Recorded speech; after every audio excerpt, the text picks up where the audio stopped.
original composer of all time. What I mean by that is no one before him sounds anything like him, but so many after do. This is one of the very last pieces he ever wrote. And what I find so striking about this piece is usually at the end of one's life, they want to make some grand gesture and statement. Debussy writes a 10-minute sonata. He goes the exact opposite. He writes something so distilled, so compact, but it's filled with drama every step of the way. The first movement is a prologue, and we almost find Debussy looking back in time at music of a much earlier age. He's like almost referencing music of the French Baroque. You'll hear these wild flourishes. And then he contrasts it with music that's so sparse, it's almost Renaissance-like. The second movement is a serenade, and it begins with this kind of quirky effect. To me, it sounds like a man tuning up a guitar and trying to serenade. He is rejected by the pianist, but that's his life. And this transitions directly into the third movement, which has this light, nervous, effervescent energy to it, until finally the music you hear in the beginning comes back at the very end, but it takes on a whole new meaning because of the journey you go on all along the way. So this is Debussy's Sonata. Hope you like it.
When I was 8, I was gifted a computer program that allowed one to compose pieces and print them out directly. Except the program that I was gifted was sort of the child safety lock version of such programs. They had a defect. It allowed one to write pieces, except the pieces could only be 31 measures long or less. For those of you unaware, these are very short pieces. Despite such limitations, I was very prolific. By age 10, I had written some 23 odd Hersh cello concerti. They are all dribble, and none shall see the light of day. Fast forward 20 years, and my grandmother got very sick. And for whatever reason, I felt this urge to write again. And this was the very first piece I wrote. And it was sort of meant to capture that very difficult feeling of trying to say goodbye, trying to remember someone, trying to act like everything's the same, and in a weird way too, almost feeling left behind. The piece is called Moon Music. It's for my grandmother, but to be honest, I don't think she would have liked it very much. It's far too tonal for anything she would have been able to stand. Hope you guys like it.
proud to reach out to composers of my choice to commission them for a concert.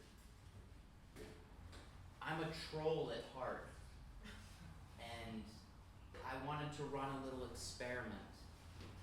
So I reached out to two composers of wildly different backgrounds. One is a jazz vocalist. He goes by the name Michael Mayo. He's amazing. And I asked him, and then this composer and big YouTuber, Nare Soul, if they would write cello pieces, each under certain constraints. The pieces had to be between 2 to 3 minutes long, and they had to exist or sound like they could exist on another planet. I gave them a bunch of imagery. I described that this fictional planet is blue, it's very cold, and it has a different gravitational pull than Earth, so time feels different. What was so cool was that giving two composers the same prompt, they produced wildly different results, as one would expect. I had to write a 2 to 3 minute piece of my own for a concert back in January, and I decided to give myself the same prompt. So that's this next piece. It's called Clairo. It's called Clairo not for any good reason except that I was living in Brooklyn at the time, and I was listening to this bedroom pop artist I like called Clairo when I wrote it. So anyway, this is Clairo.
Cello Festival right here in Los Angeles. For those of you unaware, this is a week-long cello extravaganza in which over 100 cellists from around the globe take over the USC campus for 1 week of non-stop cello. To some, this may seem mad, but for me, this could best be described as heaven on earth. I mean, we're talking Bach for breakfast, master classes, lunchtime recitals, mass cello ensemble at Walt Disney Hall, and evening concerts featuring heavy hitters from around the globe. But in a sea of cellists, there was one man who could not be missed. You see, he was electric.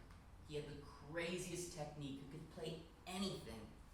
He could just as likely be found partying with us youngsters deep into the night as he could be downing espresso at 7 a.m. in the hotel lobby.